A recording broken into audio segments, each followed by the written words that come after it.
Todos por vires a este Escépticos no PAP, que é unha iniciativa de pensamento crítico, foro de debate, discusión sobre temas de ciencia, divulgación, escepticismo, que, como ben sabedes, facemos último venres de cada mes e que se pode facer grazas a unha chea de xente, os organizadores, o Aigas Lunes, o Círculos Escéptico, a ARP, Sociedade para o Avance do Pensamento Crítico, a Casa Comercial Costolla e a Divulgación. Moitas grazas por vires, aproveitando que anda o ambiente bastante revolto. Como ben sabedes todos, neste tempo non hai quen madure. Estas cousas do cambio climático, como sabedes, me refiro a isto. Desta volta, esta tarde, imos falar de economía e pseudociencia. E ademais, José Luis Ferreira é a persoa indicada porque ven co seu libro, que se titula exactamente así, e non só eso, sino que tamén é profesor de Economía na Carlos III, onde dirixe o máster de Economía con especialidade en Teoría de Xogos e Economía Experimental. Non sei con quen experimentades. Con humanos, experimentan con humanos, non sei se é moi malo. E, bueno, ademais ten unha parte mediática de colaborar en blogs moi reconhecidos como Nadas Latis e todo lo que es verdad. Y todo lo que es verdad. Todo lo que sea verdad. Atención a unos matices das palabras. Sí, bueno. E nada, pois de seguro que habemos gozar con esta charla. E gracias por todo. Boas tardes ou boas noites. Eu ainda non cenei, pero a estas horas podemos decir boas noites. Bueno, daré la charla en castellano. Mi padre es de Santiago de Compostela. Esta es la ciudad, para mí era donde se venía uno a vacacionar. Hacer otras cosas me parece raro, pero imagino que se podrán hacer. Estoy orgulloso y me gusta mucho, gracias por invitarme. Esta es una charla, yo entiendo, un poco convencional dentro del tipo de charlas que suelen estar en esta serie de charlas escépticas en el PAP. Trata de una ciencia social, la economía, y no es una ciencia natural. Entonces, ¿qué pasa ahí? ¿Es una ciencia? ¿No es una ciencia? ¿Importa que sea una ciencia? ¿Importa que no lo sea? Se mezcla la ideología y la economía, hay algo objetivable que decir, o todo es opinable. ¿Qué sabemos de todo esto? Pues algunas cosas sabemos. Lo que pasa es que no trasciende demasiado de lo que sabemos a la sociedad, porque la sociedad ve economistas diciendo, o supuestos economistas, hablando de muchas cosas distintas, opinando de manera muy distinta, diciendo cosas muy distintas, y parece que ahí no hay nada objetivable, todo es opinable. Y una persona que no esté versada en la economía, pues no sabe a qué carta quedarse. ¿A quién le hago caso? Le hago caso a este porque me gusta lo que dice, hago caso a esta crítica porque me parece que es razonable. O sea, cuando este dice que critica la economía, ¿qué economía critica? Critica una economía, esa crítica parece razonable, pero ¿es cierta? ¿Cómo sé si es cierta o no? Hago caso a mi intuición, pero mi intuición no puede ser nunca la manera en la que se dictamina si las cosas son ciertas o no. Nunca es cierto en otras ciencias, porque habría de serlo en economía. Bueno, mi charla no es para enseñaros economía.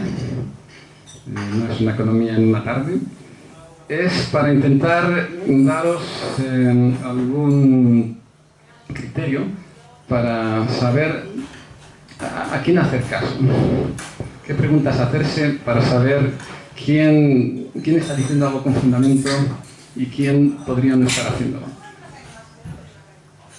Hay mucha pseudociencia en economía en el sentido de que hay mucha gente que dice cosas sobre economía sin base empírica, ni experimental, ni histórica. Y hay gente que intenta hacerlo bien. No están todas las respuestas, hay muchas cosas a las que no sabemos responder dentro de la economía, y cuando no sabemos, pues hay que decir que no sabemos y no inventarse la solución. Bueno, vamos a empezar. En mi faceta de divulgar economía y de divulgar pensamiento crítico dentro de la economía, y en intentar establecer didácticamente cuál es la pseudociencia dentro de la economía, pues me han llamado de todo. Aquí está la lista de lo que me han llamado. Si queréis añadir algo a esta lista, bienvenidos seáis, yo lo pongo. Todo eso me lo han dicho. Y la cosa más reciente es esta, es mi favorita. Soy un positivista totalitario o algo así, whatever it means, no tengo ni idea de... Pero me lo han llamado. Me han llamado desde neoliberal hasta marxista. Desde tecnócrata hasta ingenuo. Desde vendido a la banca hasta un izquierdoso. Todo me lo han llamado. Una de las primeras cosas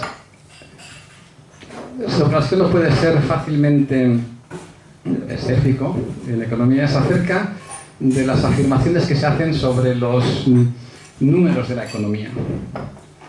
He de decir que hablar de números es la parte que a mí menos me gusta de la economía.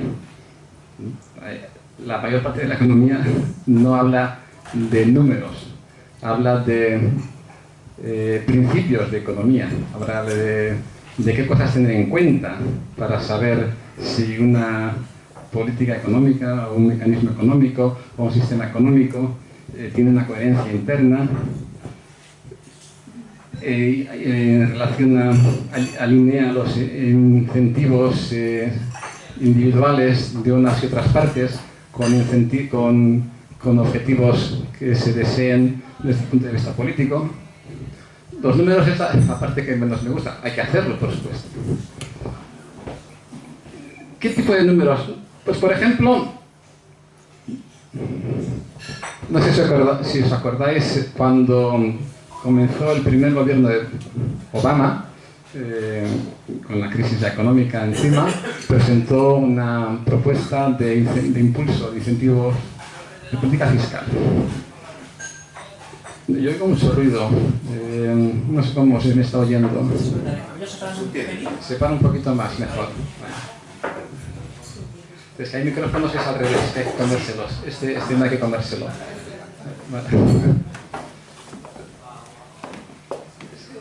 Obama dijo, voy a hacer un incentivo de política fiscal de 775.000 millones de dólares. Entonces hubo gente que dijo, ¿esto cómo puede ser?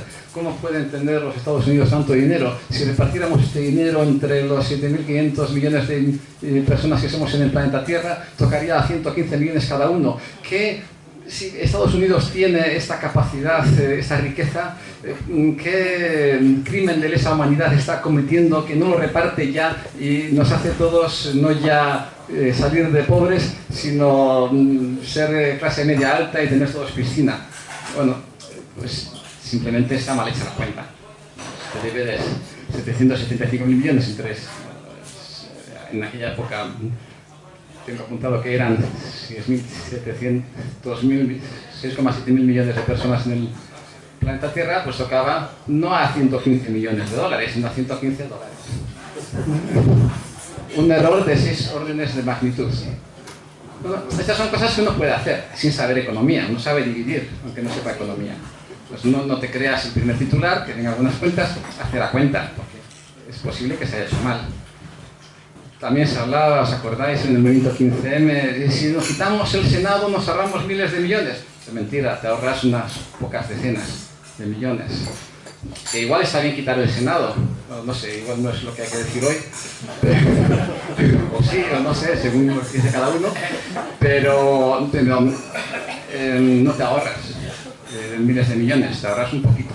O sea que si quieres ahorrar miles de millones, pues mejor busca otras maneras de ahorrar el dinero. Hay argumentos más sutiles, por ejemplo, aquellos que tenéis edad y trabajo para hacer declaración de la renta, sabéis que hay una casilla en la que donas el 0,7%, creo que sigue siendo el 0,7%, ¿no? De tu cuota, ¿cómo se llama? Ya no me acuerdo.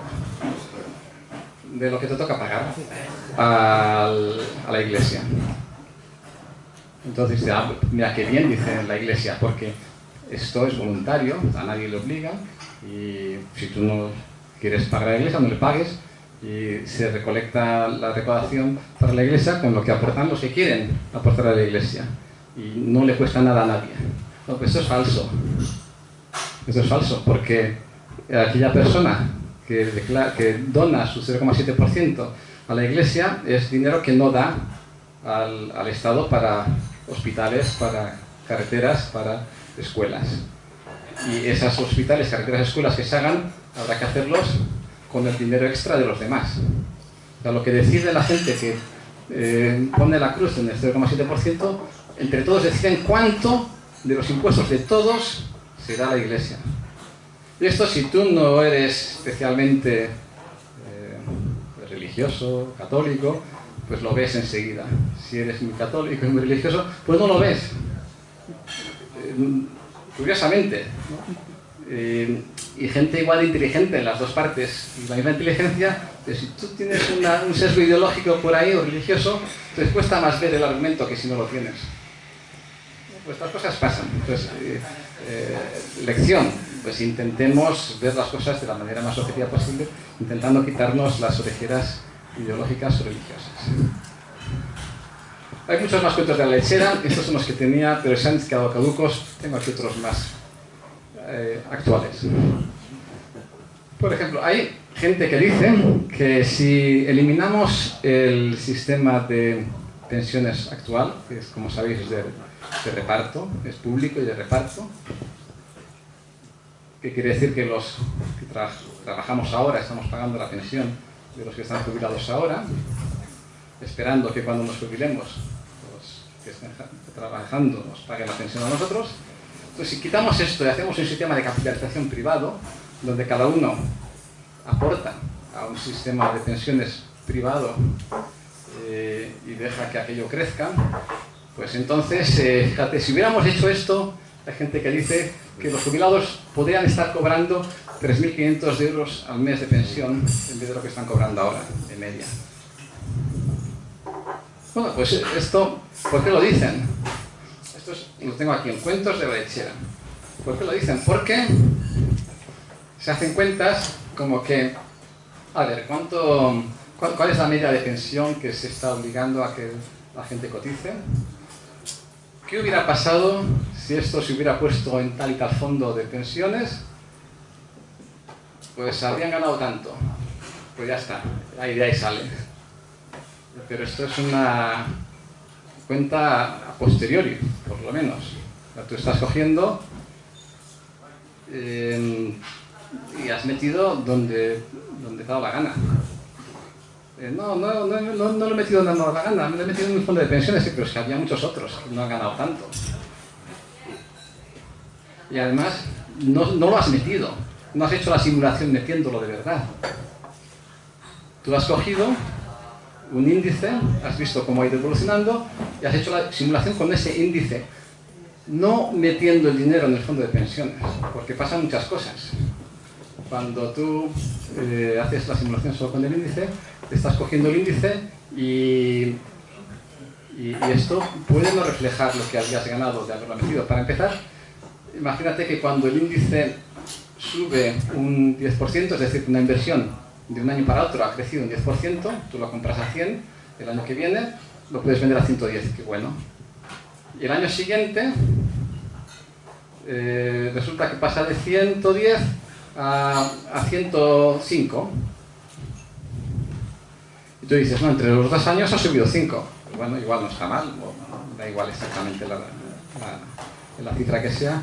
Pero no solamente te tienes que fijar en esto, porque esto no es lo que ha hecho el índice, no es lo que ha hecho lo que ha hecho el índice no es lo que ha hecho, no tiene por qué ser lo que ha hecho el fondo de pensiones, esa inversión, porque pudiera ser, no lo sé, porque hay que calcularlo, y es el cálculo que no se hace, que cuando sube de 100 a 110, ahí hay metidos pues 1.000 de inversión, y cuando baja de 100 a 105, hay metidos 10.000. Entonces tú calculas cuánto se ha ganado y cuánto se ha perdido, y se ha perdido más. Al cabo de 2 años ha habido una pérdida. No ha habido una ganancia. Entonces tú esto no lo sabes hasta que Hasta que no haces o bien la simulación con todo, o bien metes el dinero de verdad ahí. Y hay más cosas, porque el índice, por ejemplo, el índice de la bolsa, cualquier índice de bolsa, solo tiene en cuenta las empresas que están cotizando en bolsa. O sea, las que dejan de cotizarse porque quiebran, porque salen del IBEX 35 o lo que sea, ya no están ahí, ya no están... los índices tienen el sesgo del superviviente, que se llama. Los que dejan de estar ahí no cuentan. Entonces van a estar sesgado al alza. Entonces tú no estás dando lo que hubiera pasado de haber metido tu dinero. Y además, si todo el mundo hubiera metido el dinero en esa inversión que tú has detectado que era muy buena, pues ¿qué pasa? Oferta y demanda. De pronto mucha gente demanda esa inversión, demanda comprar esos títulos, esas acciones, esos fondos de inversión. ¿Qué pasa cuando hay mucha demanda para un bien? Baja el precio, es decir, baja lo que te va a dar de rendimiento. ¿Tú has tenido en cuenta eso, no, verdad? Pues entonces, esto que me has dado aquí no sirve de nada. Eso te lo has inventado directamente. Has cogido una casuística que te ha favorecido. A ver, eso no quiere decir que sea malo un fondo un sistema de capitalización. Ni bueno. Cada uno allá tendrá su manera de pensar sobre el tema. Habrá gente que quiera repartir un poco el dinero entre la sociedad, los recursos. Habrá gente que quiera una sociedad más individualista. Esto es cuestión de ideología de cada uno. Tú puedes tener tú puedes tener una ideología de responsabilidad individual. Lo que no puedes es inventarte los datos para defenderla. Defiéndela con los datos que sean reales. Y al revés, tú puedes tener una ideología que quiera una sociedad más distributiva y tampoco te puedes inventar los datos. Ya veremos después, tal vez un caso de ese estilo. Voy a pasar de este, voy a ir directamente a este otro. Me acabo de meter con... Esto lo dicen los austríacos. No sé si sabéis quiénes son los austríacos. Los de la Escuela de Economía Austríaca. Luego hablaré un poquito más de estos.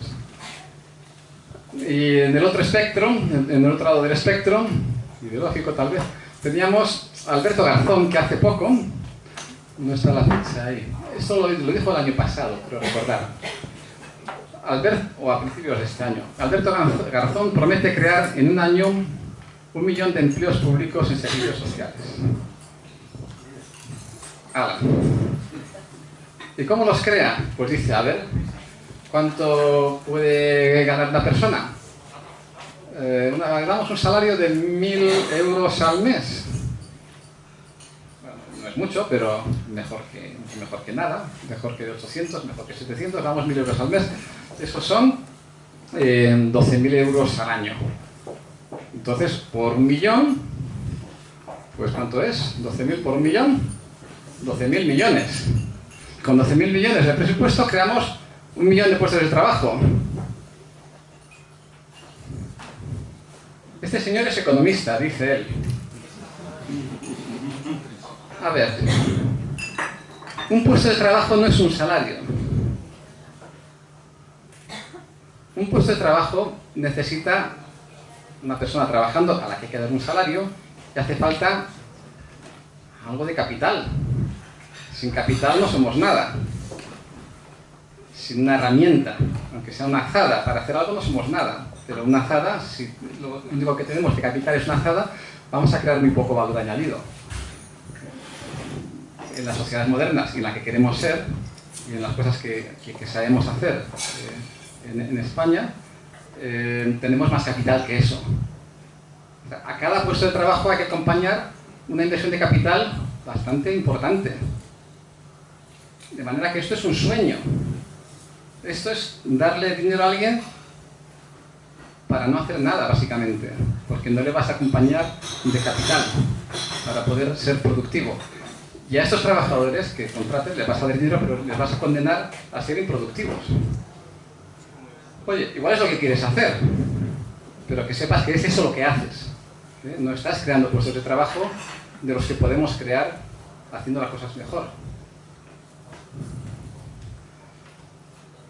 este es otro cuento de la lechera. El Montoro, cada elección, nos dice que se podrán bajar los impuestos porque algo pasa que entonces recaudamos más. Lo que pasa es la curva de Laffer. La curva de Laffer quiere decir que, mira, si yo te pongo un 0% de impuestos, voy a recaudar 0. Si te pongo un 100% de impuestos, voy a recaudar 0 porque no vas a trabajar. Porque ¿quién va a trabajar para pagar todos los impuestos al Estado? Si te pongo un poco de impuestos, pues algo trabajarás y algo me quedaré yo. Entonces ahí, entre 0 y 100, pues la cosa subirá, bajará y bueno, y pudiera ser que estemos en el lugar donde estamos imponiendo una tasa muy alta en impuestos, de manera que si bajamos el impuesto, la gente trabaja más y entonces trabaja más porque decide trabajar más y entonces recaudamos más.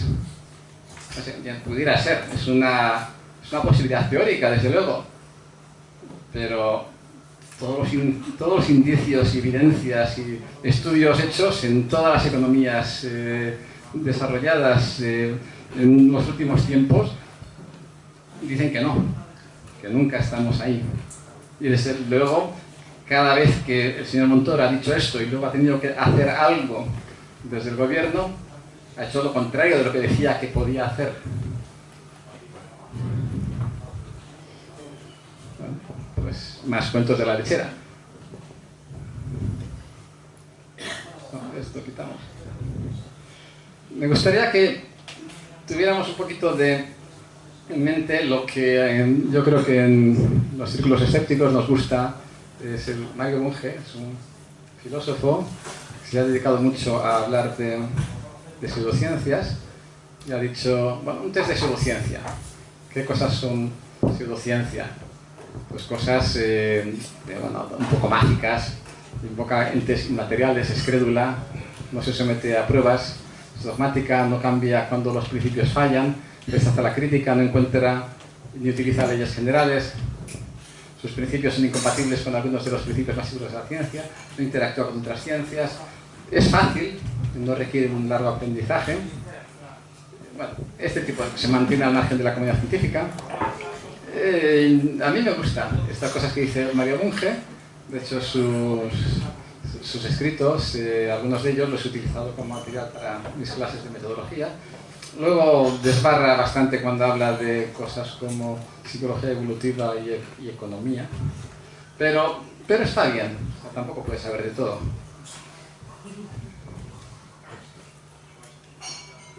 Vamos a ver con este prisma de la pseudociencia los siguientes casos que os voy a presentar. Mirad este. Este es para introspección propia, para ver cómo entendemos las cosas. No sé si os acordáis que hace no tanto, igual si el tiempo pasa, yo digo que no se hace tanto, ya han pasado 4 años.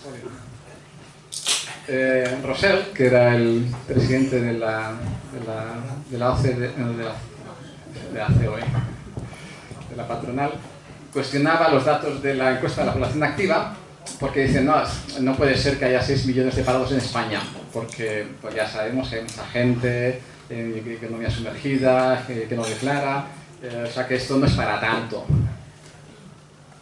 Bueno, esto le llovieron críticas y con razón, porque o sea, no es que no sea verdad, sino que es que si tenemos una serie de desempleo y la estamos midiendo con un criterio, con unos baremos, pues no los puedes cambiar ahora porque no te convienen.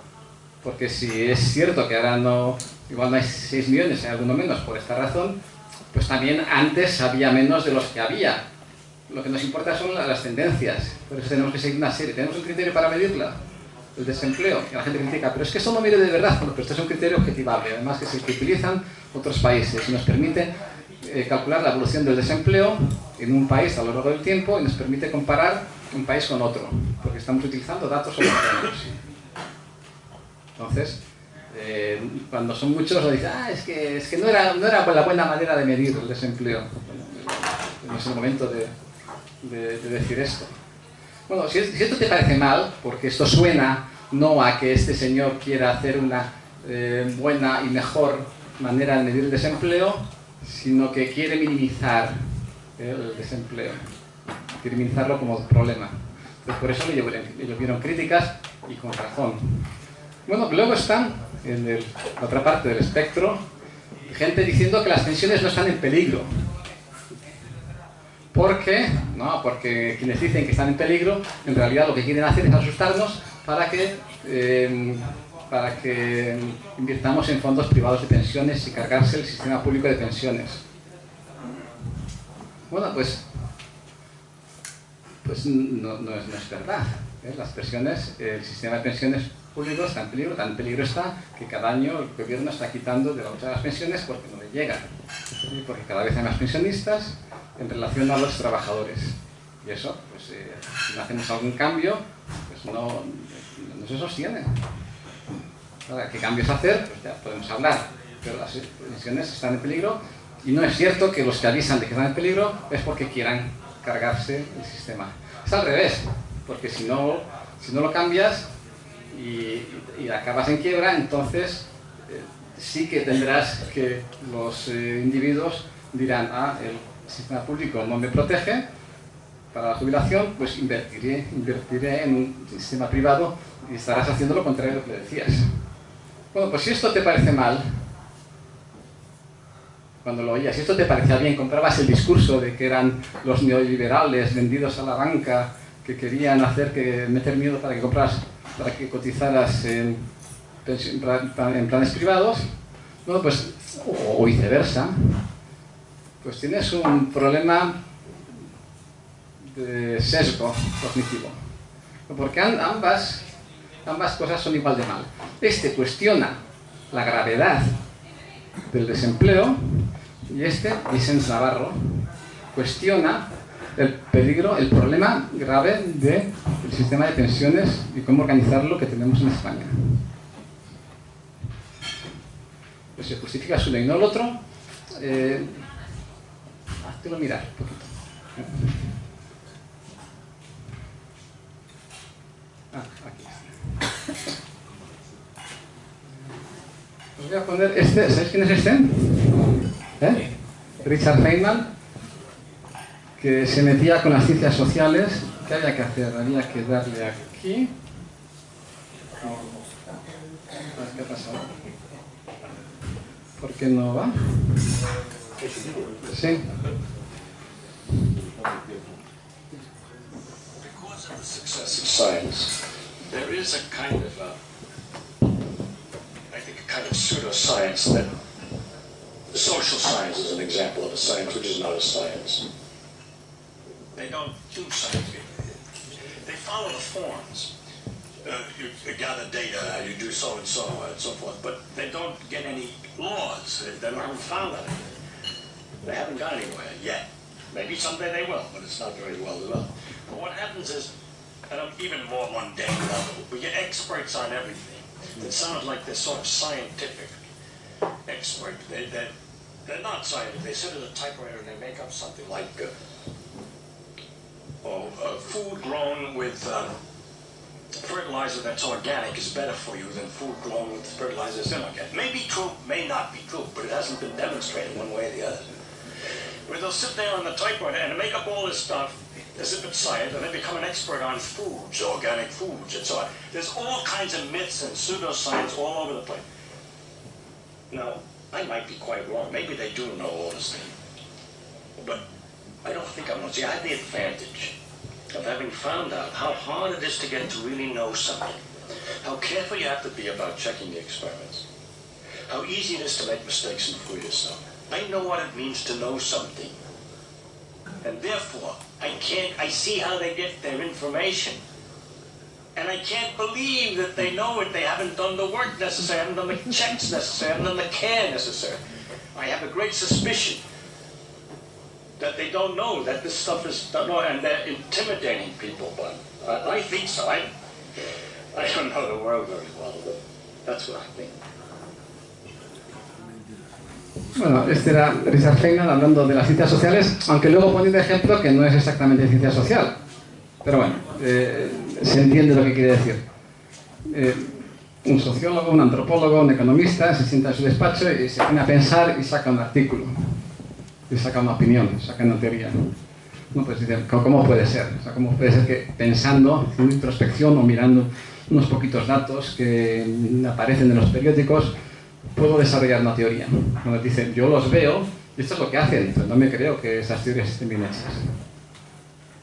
Bueno, es cierto, mucha teoría, mucha economía, mucha ciencia social se hace así. Yo diría, pues, ¿hay alguien entre las ciencias sociales que haya cogido el reto de Richard Feynman, no necesariamente sabiendo que es una respuesta a este vídeo de Richard Feynman, y que se tome su trabajo para elaborar conocimiento? ¿Quién lo hace y quién no lo hace? Esto es lo que deberíamos intentar saber. Yo quiero saberlo, en mi campo creo que lo sé, la economía.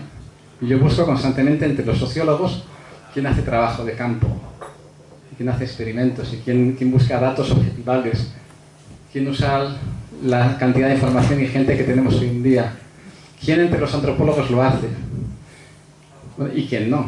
Y yo voy a intentar fiarme más de aquellos que sí.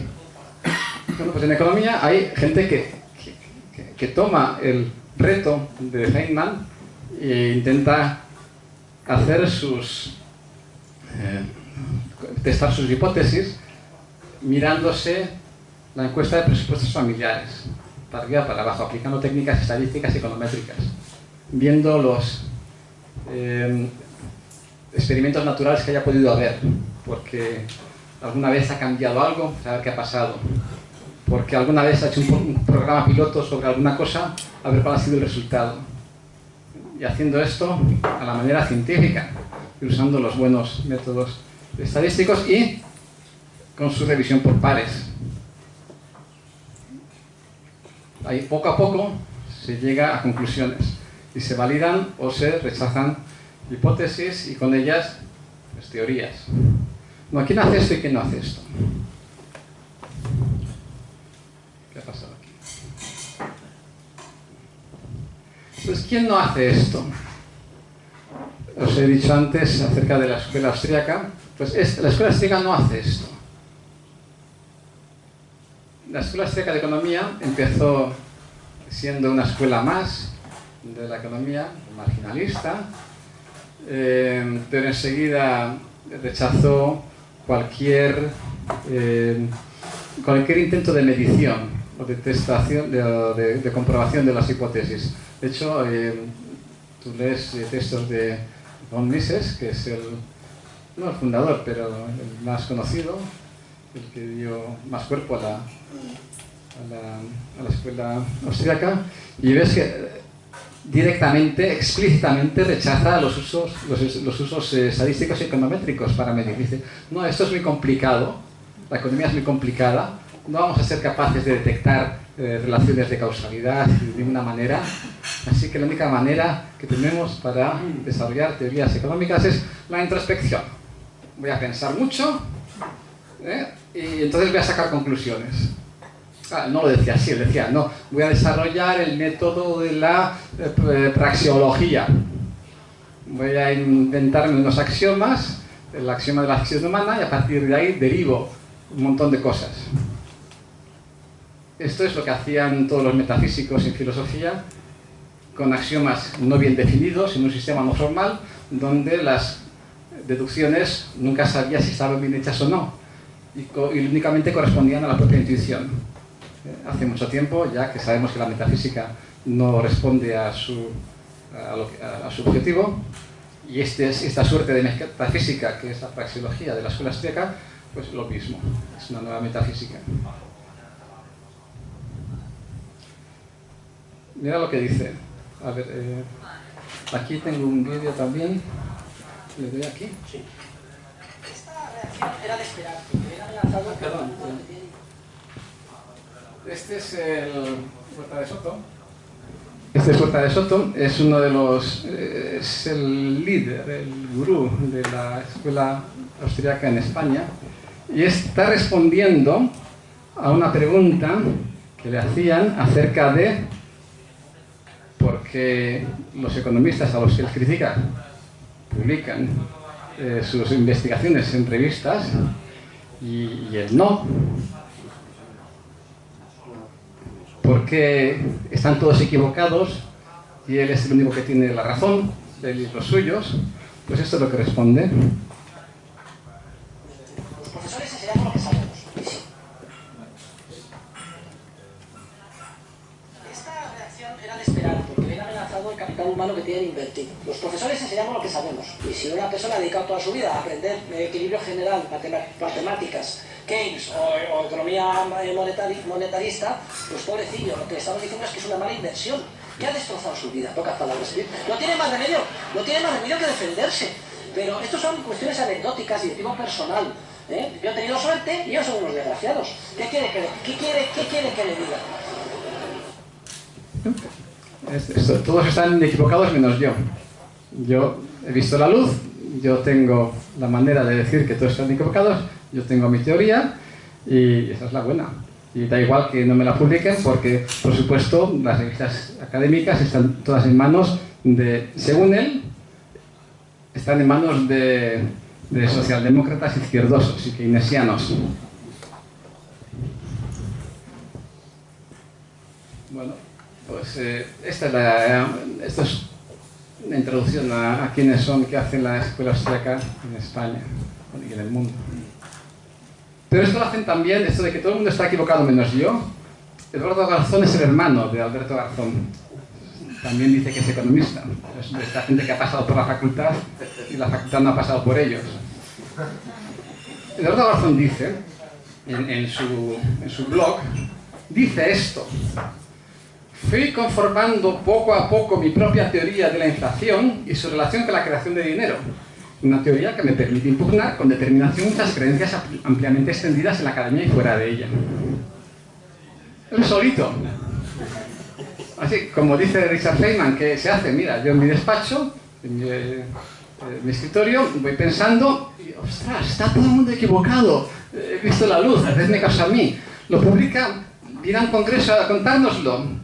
No, viene a un seminario a la Carlos III, o al Pompeu Fabra, o a la Universidad de Santiago. ¿Dónde estáis?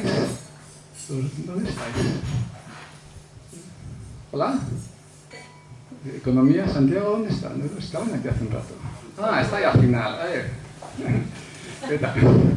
No ha ido a estos sitios a exponernos la teoría. ¿La ha publicado en alguna revista académica importante?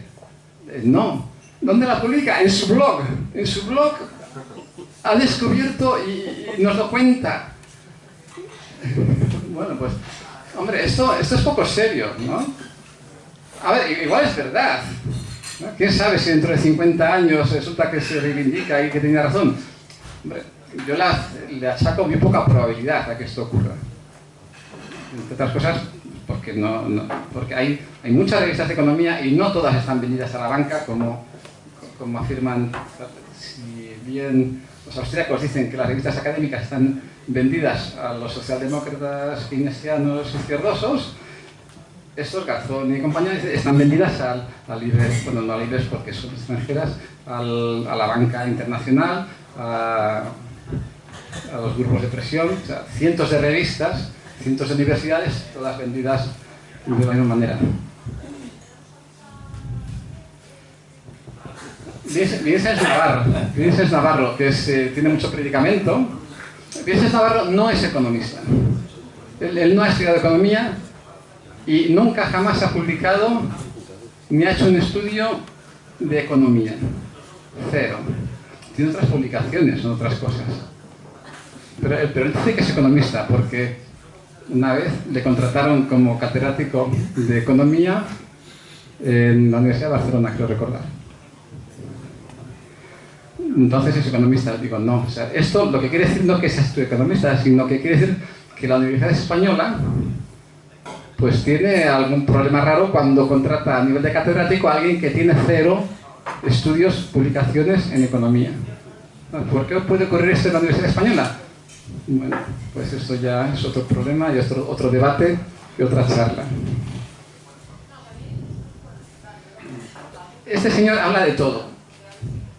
Sabe de crisis económicas, de ciclos económicos, sabe de banca, sabe de pensiones, sabe de todo. Yo no.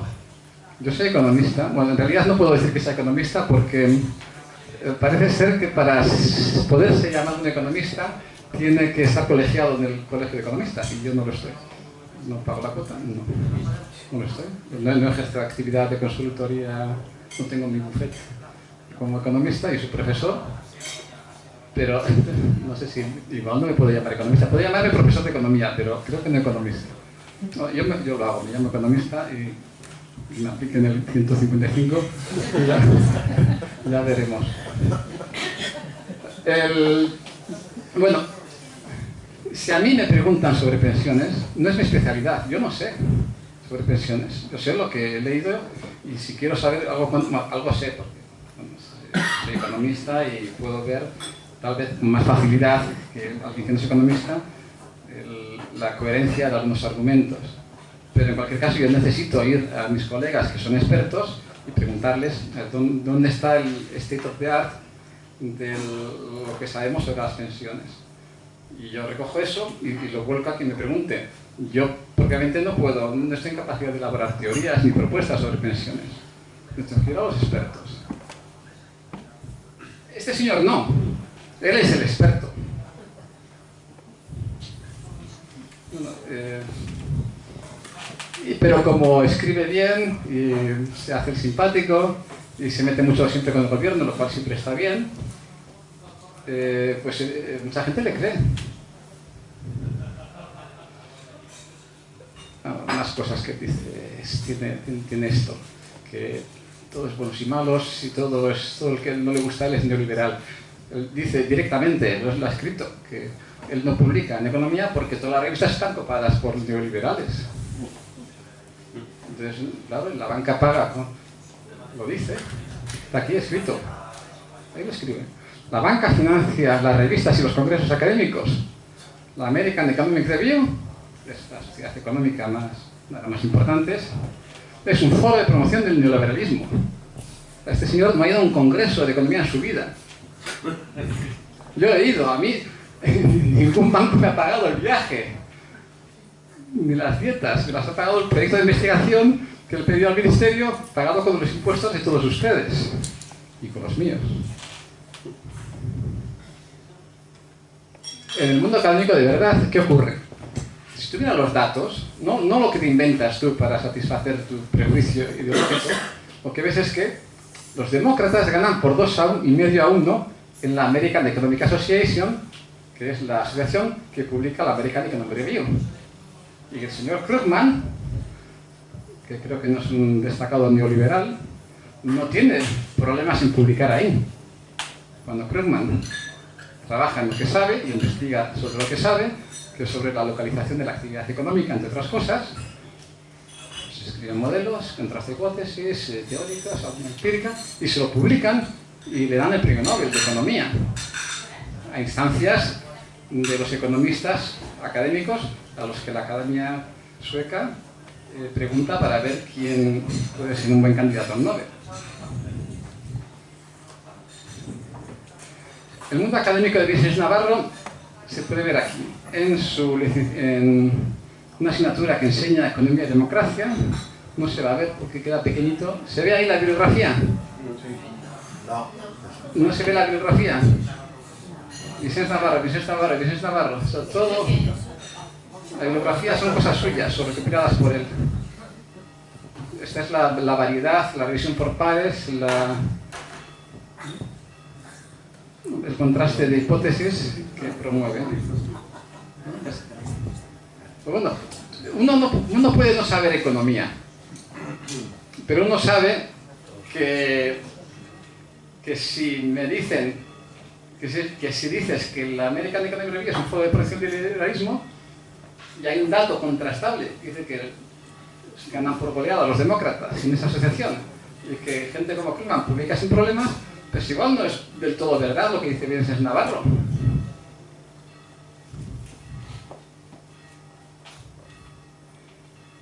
Bueno, hay más cosas. A partir de aquí voy a pasar unas rápidas, pero quiero que las veáis porque igual salen las preguntas. Me queréis hablar del marxismo, del neobecerrismo. Bueno, el marxismo, por ejemplo, ¿os acordáis de de una de las maneras de ver si algo es pseudociencia. Hay este cómic, esta viñeta que dice, mira, en la ciencia buscamos datos y luego buscamos a ver cuál es la teoría, cuáles son las hipótesis más acordes para explicar, más coherentes para explicar estos datos. Pero aquí tenemos los datos, ¿qué conclusiones podemos sacar con los datos? Esto es la ciencia. Y esto una y otra vez. Si no piden más datos, pues igual hay que cambiar de hipótesis. Y la no ciencia, la pseudociencia es, mira, esta es la conclusión a la que queremos llegar y a ver qué podemos decir para justificar esta hipótesis. Bueno, pues esto último es el marxismo. A pesar de que Marx quería hacer un socialismo científico, pero Marx publicó primero su conclusión, que era el manifiesto comunista, y luego publicó cómo llegar a esas conclusiones, que es el Capital. De hecho, él no escribió más que el primer tomo y parte del segundo, y Engels lo acabó, porque Marx parece ser, hay gente que cree que él veía que eso no iba bien. Niño Becerra es astrólogo. Yo solamente sé cuándo Niño Becerra, cómo Niño Becerra formula sus afirmaciones acerca de la economía cuando hace astrología, porque es cuando dice, mira, Marte está en tal posición y entonces por eso va a haber una crisis, algo así. De hecho, ahora esconde un poco esta faceta suya, pero yo solo le he visto decir cuál es su método cuando ha dicho eso. Cuando habla de economía, se lo calla, pero sigue haciendo predicciones, pero no dice de dónde la saca. No dice, mira, aquí tengo un modelo que lo someto a unas técnicas econométricas y me sale esto. No, dice, hace afirmaciones. El año del 2010 va a ser el año de la catombe. El 2017-18 estaremos con un 30% de desempleo. Yo qué sé, me estoy inventando un poquito, porque no me acuerdo de las cosas que decía. Pero le gustaba hacer este tipo de proyecciones y nunca sabía, ¿de dónde sacas esto? No lo sé. O sea, solo lo he sabido cuando lo ha hecho de manera astrológica.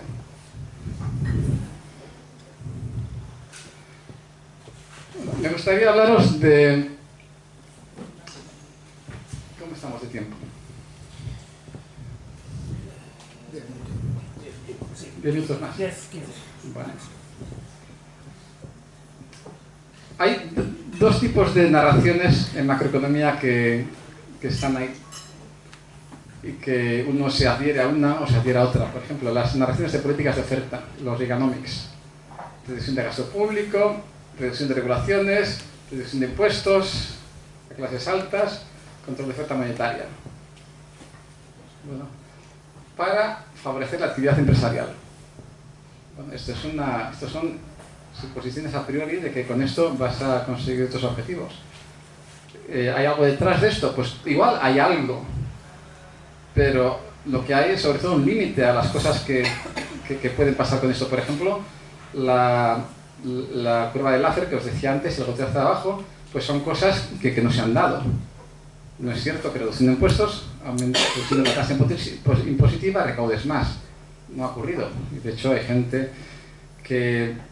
republicana que le decía a Reagan, oye, no hagas caso a los que dicen esto porque esto es charlatanería.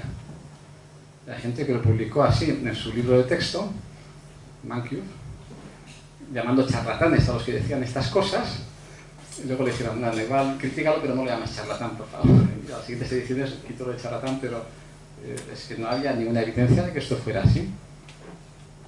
Y contraponiendo a esto, tenemos la gente que dice las políticas de demanda. Oye, que si damos dinero, pues subimos salarios a funcionarios, aumentamos el gasto público, fijaos, aumentamos la demanda, estimulamos la economía y qué bien todo. No que esto, de nuevo, no pueda suceder así en alguna ocasión, pero esto desde luego va a tener un límite. O sea, si no, coge cualquier país pobre del mundo y dile que, venga, que suba salarios y ahora se hace rico enseguida. No ocurre. Nunca ha ocurrido así. O sea, las políticas de demanda pueden tener un recorrido, pero será muy limitado. Dependerá mucho de si estamos en una crisis que permita que haya algún exceso de capacidad, bueno, este tipo de cosas. Y que las expectativas de los consumidores y de los empresarios pues sean de una determinada manera que les permita volver a realizar actividad económica por suerte de estas políticas. Y los economistas pues han dedicado a ver un poco para qué crisis, para qué tipo de situaciones pueden servir algunas políticas de demanda. Y es poco lo que sabemos sobre esto.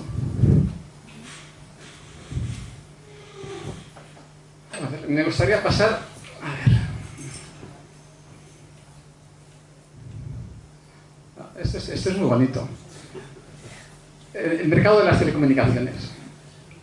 No sé si os acordáis cuando este señor, Rodrigo Rato, era ministro de Economía y hubo que decidir a quién se daba licencias de telefonía en este caso de la tercera generación.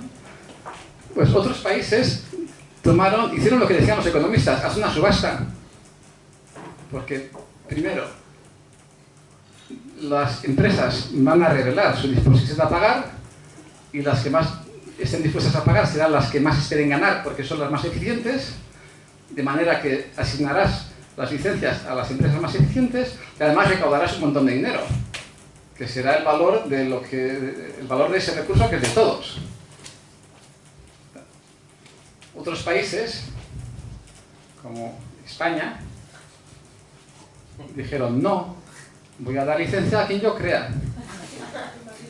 No de una manera, no, sí, pero no, voy a mirar que sean empresas grandes, que tengan sus servicios de investigación, departamentos de investigación, que tengan acreditado un conocimiento del sector, pero esto es lo que se llama en economía un concurso de belleza.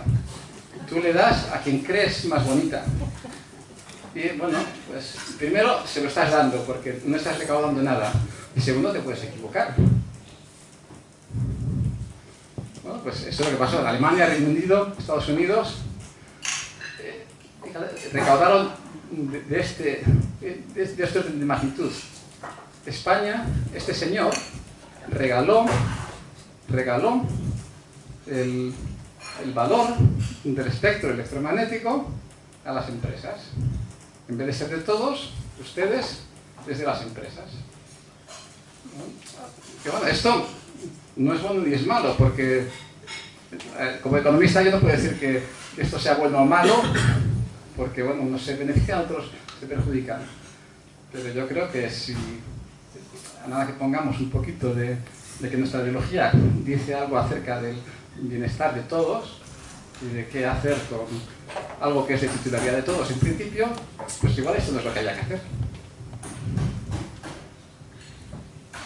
Bueno, y vamos a acabar con algunas cositas. Críticas a la economía. Esto oiréis mucho. Aquí he seleccionado 4 personas. Voy a tomar estas 2 últimas, Mario Bunge y Bernard Guerrien. ¿Por qué? Porque son personas que hablan en círculos escépticos. Y como estamos en escépticos en el PAP, pues vamos a hablar de ellos. Mario Bunge, en su libro Las pseudociencias vaya timo, dice: todos los estudiantes de económicas y empresariales deben de estudiar microeconomía neoclásica.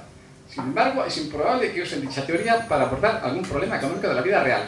La razón es que sus postulados son irreales, o difusos, o difícilmente comprobables. Bueno, la realidad. El caos económico de Venezuela viene de no hacer caso a esa teoría. O sea, la idea de que si yo obligo a un precio máximo para los artículos, entonces puedo hacer que todo el mundo acceda a ellos, eso es el mundo de los unicornios. Bueno, pues no es lo que ocurre. Lo que ocurre es que tú quieres que un bien desaparezca del mercado, ponle un precio mínimo bajo. Nadie va a querer proveerlo. No va a estar en el mercado, lo vas a encontrar en el mercado negro, más caro, porque ha de pagar el coste de estar en el mercado negro, además del coste de producirse. Esto está descrito en todos los manuales de economía. Esto es lo que va a pasar siempre que hagas eso, históricamente comprobado. No, pero lo haces en Venezuela y eres Montoro, eres Maduro y dices, no, la razón de que haya escasez de bienes no es mi política bondadosa económica, sino de los acaparadores, cerdos, antirevolucionarios capitalistas apoyados por el neoliberalismo del mundo mundial. Pues no necesariamente. Podría poner más ejemplos de otras cosas, pero tengo poco tiempo. Si queréis me preguntáis acerca de estas otras afirmaciones de Bunge. Por ejemplo, Bernard Guerrien, está en francés, no lo he traducido, es un ejemplo de la aberración de lo que hacen los economistas. Es que es la moda de hacer modelos con agente representativo, donde la producción, el consumo, la inversión, el empleo y otras características de la economía de un país son el resultado de elecciones, de acciones tomadas por un individuo representativo. Esto lo dice Guerrien en la revista Science, ¿no? Es francés esto, Science y Pseudosciences, o como se diga en francés. Artículo que está traducido y ha salido en una revista escéptica española. Bueno, pues la realidad es que desde la crítica de Lucas de 1976, esto no es cierto. Lo que es cierto, y he puesto este ejemplo de paper porque es de un español, José Víctor Ríos-Ul, donde en el 97 no es que lo que está haciendo es... una de las aportaciones importantes de un economista español al mundo de la economía es lo que hace este economista colega, donde da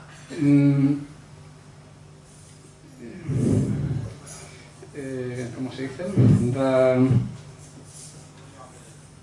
Resuelve matemáticamente, da maneras de resolver matemáticamente los modelos complicados que salen de tener en cuenta agentes heterogéneos, que se complican mucho los modelos, hay que resolverlos, ¿no? Pues aquí este señor ha ayudado en español a esto. Bueno, y esto es lo que hace la macroeconomía desde entonces. Es cierto, sigue habiendo modelos de agentes representativos, pero hay teoremas y hay resultados matemáticos que dicen cuándo está bien usar modelos de agentes representativos, cuál es el alcance que tienen, hasta dónde puedes usarlos y cuándo no. Bueno, pues todo eso lo sabemos. O sea, este señor, este es economista, pero parece que no se ha enterado de lo que ha pasado en los últimos, de 76 hasta ahora, ¿cuánto va? 41 años. No sabe lo que ha pasado en los 41 años y está diciendo cosas, está criticando a la economía de hace más de 40 años, no a la economía de ahora. Por cierto, que toda esta gente que critica a la economía de ahora, muchos de ellos dicen porque quieren volver al keynesianismo. Bueno, los modelos keynesianos son los del agente representativo, en su mayoría. De hecho, la crítica de Lucas era a los modelos imperantes en la época, que eran en macroeconomía de corte keynesiano. Era su crítica.